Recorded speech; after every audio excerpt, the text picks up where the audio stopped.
Hi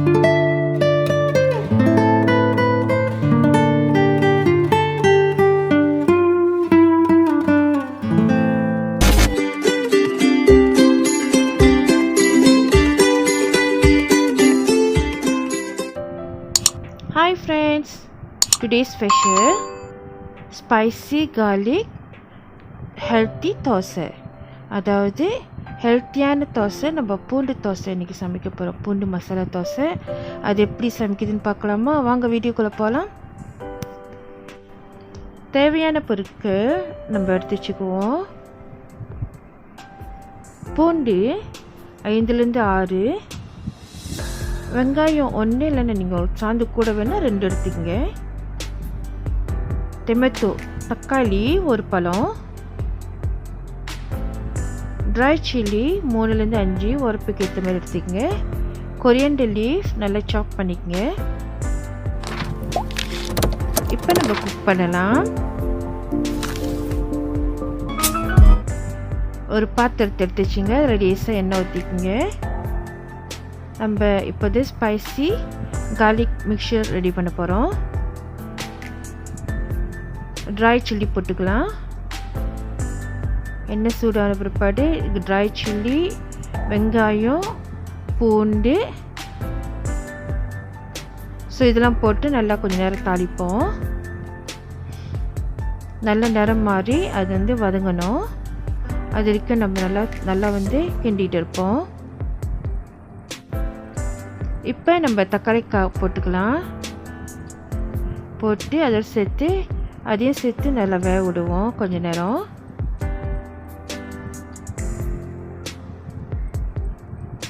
அடி பிடிக்காத அளவுக்கு நீங்கள் கிண்டுங்க நல்லா. அப்போ தான் உங்களுக்கு அந்த இது வந்துருச்சு நல்லா தெரியும்.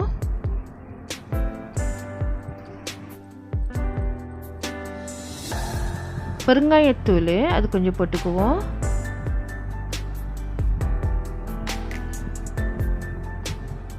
Black pepper 1 டேபிள்ஸ்பூன் போட்டுக்கலாம். உப்பு தேவையான அளவு கொஞ்சமாக போட்டுக்குவோம்.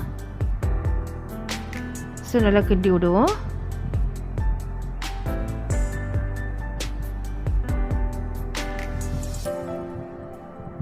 ஓரளவு தக்காளிக்காய் வதங்க ஆரம்பிச்சிருக்கு. இப்போ நம்ம கொஞ்ச நேரம் கூல் பண்ணிப்போம்.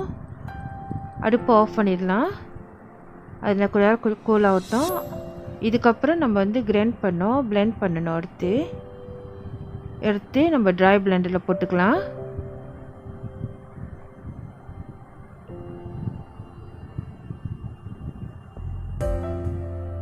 ஓகே, இது இப்போ நம்ம அரைச்சிடுவோம். அரைச்சி இந்த மாதிரி பேஸ்ட்டாக நீங்கள் எடுத்துக்கணும். நம்மளோட ஸ்பைசி கார்லிக் பேஸ்ட் ரெடியாக இருக்குது. இப்போ நம்ம தோசை மாவு எடுத்துக்குவோம். தோசை சுடலாம். தோசை மாவில் தோசை சுட்டு இந்த மாதிரி கொஞ்ச நேரம் வேக விடுவோம். அதுக்கப்புறம் லேசாக ஆயில் ஊற்றுவோம். நான் ஆயில் கொஞ்சம் லேசாக ஸ்ப்ரே பண்ணி விட்றேன். அப்படி நீங்கள் கரண்டிச்சுனாக்கா 1 டீஸ்பூன் எடுத்து நீங்கள் மேலே அப்படியே தூவி விடலாம். லேசாக ஒரு மாதிரி மேலே வந்த பிற்பாடு நம்ம மிக்ஸ் பண்ணி வச்சிருந்து அந்த கார்லிக் மிக்சர் எடுத்து நம்ம அந்த எல்லா இடத்துல ஸ்ப்ரெட் பண்ணி விடுவோம்.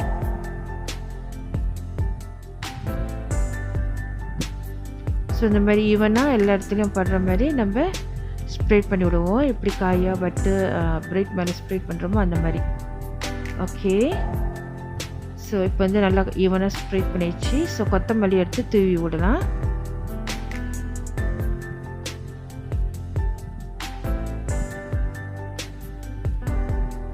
அவ்வளோதான். இது கொஞ்சம் நேரம் வேக விட்டு எடுத்து வச்சுருவோம். கீழே ஏற்கனவே வந்துருச்சு. நல்லா கிறிஸ்பியாக இருக்குது கீழே.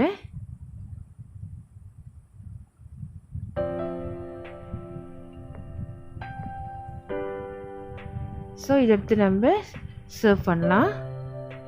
அதே போல் திருப்பி சொல்கிறேன். திருப்பி நம்ம தோசை சுடுவோம். தோசை மாவு போட்டு தோசை சுட்டுட்டு லேசாக எண்ணெய் விடுவோம். எண்ணெய் விடுறப்ப மேலே எல்லாம் வந்திருக்கும். எண்ணெய் போட்ட பிற்பாடு நம்ம அரைச்சி வச்சிருந்த கார்லிக் மிக்சர் எடுத்து ஸ்ப்ரெட் பண்ணி விடணும்.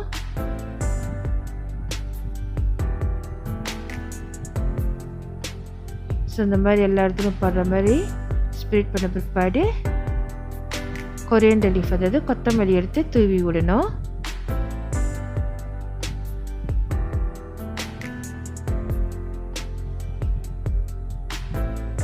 அவ்வளோதான். இதே போல் இருக்கிற தோசைங்க மாவை நம்ம போட்டு ஊற்றி இந்த மாதிரி ஸ்ப்ரெட் பண்ணி எடுக்கலாம்.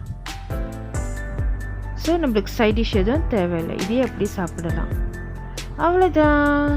ஓகே, நம்மளோட spicy garlic dosa is ready. இந்த வீடியோ உங்களுக்கு பிடிச்சிருந்துச்சுனாக்கா மறவாமல் சப்ஸ்கிரைப் பண்ணுங்க, பெல் பட்டன் அமுத்துங்க, லைக் பண்ணுங்க, கமெண்ட் பண்ணுங்க அண்ட் ஷேர் பண்ணுங்க. இதோட அடுத்த நியூ வீடியோவில் பார்ப்போம். ஓகே, தேங்க்ஸ் ஃபார் வாட்சிங். God bless you. Love you all. Take care. Bye bye. Happy cooking. Drop it.